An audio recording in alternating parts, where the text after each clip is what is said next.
Mas isso propiciou transformações que veio até hoje. Mas não quer dizer que hoje em dia, apesar de não se expor da forma como se expunha, que não esteja rolando debaixo dos cobertores dos lençóis e das casas. Eu acho que uma boa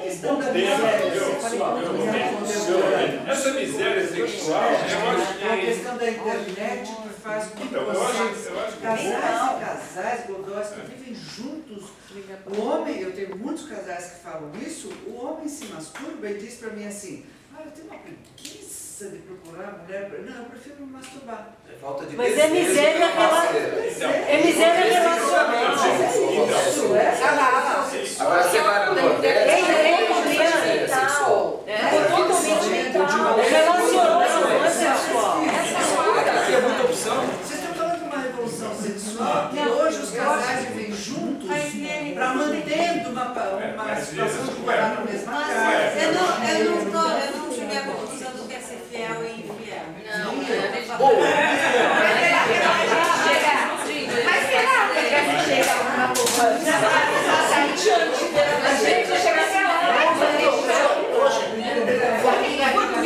Fala, Sheila. Fala. eu quero fazer uma Fala. Eu pergunto se a gente só vai ficar na teoria ou vai ter prática.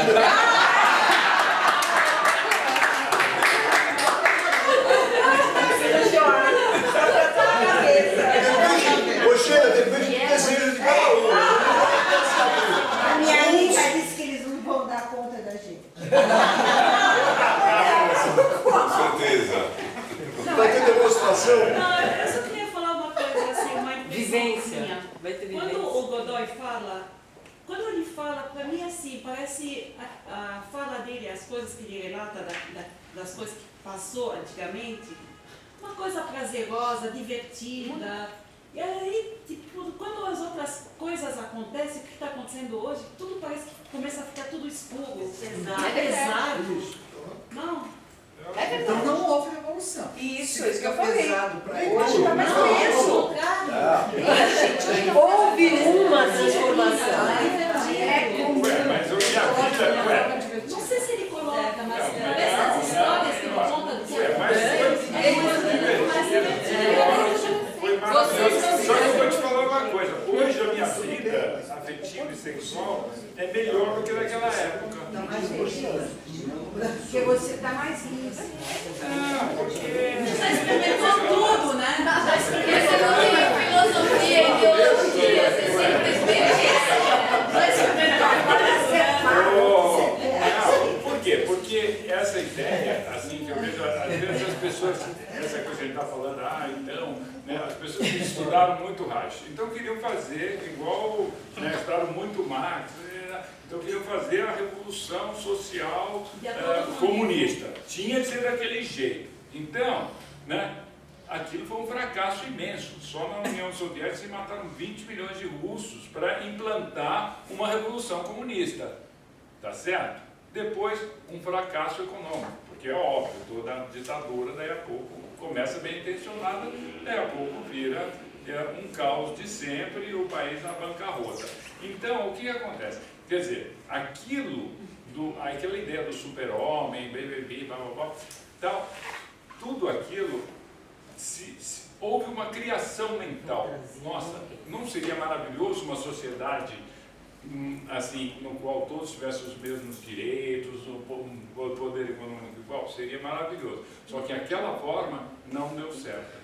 E essa forma, mas em alguns países extremamente capitalistas, hoje em dia, por isso que eu dei esse exemplo do salário mínimo 5, 500 e 5 mil. Houve uma equalização em termos sociais. Então, eu acho que a revolução sexual é a mesma coisa. Quem estudou muito Reich, eu vejo que tem um certo vício de querer que a revolução sexual se passe nos moldes como foi idealizado pelo Reich. E não foi. Por quê? Por exemplo, um dos enganos que eu acho que a gente tinha naquela época é que a gente se achava muito, entendeu?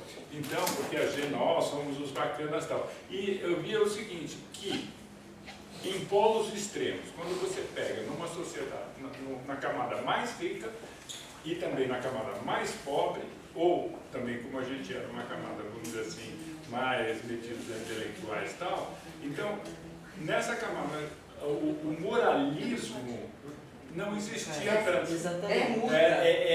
É muito menor nos extremos.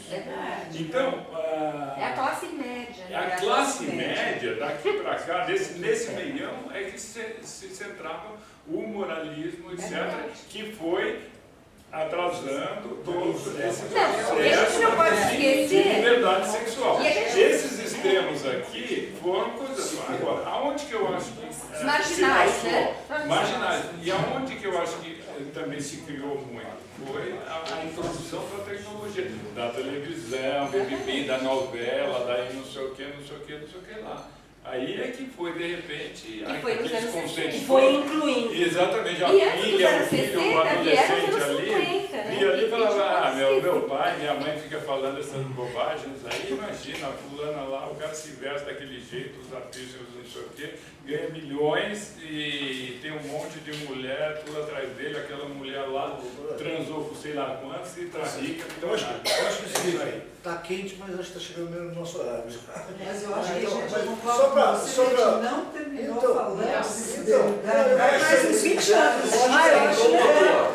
Eu tô sentado no motor.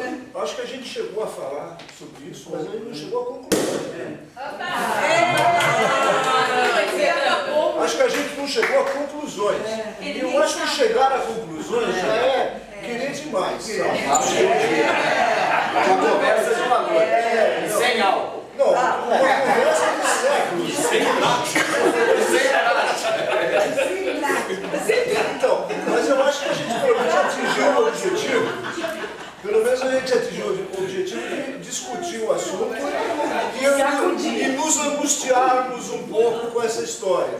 E depois talvez fidelidade e infidelidade talvez seja uma coisa muito mais pessoal do que a gente imagina. Sabe, muito menos social do que muito menos social e muito mais pessoal, sabe?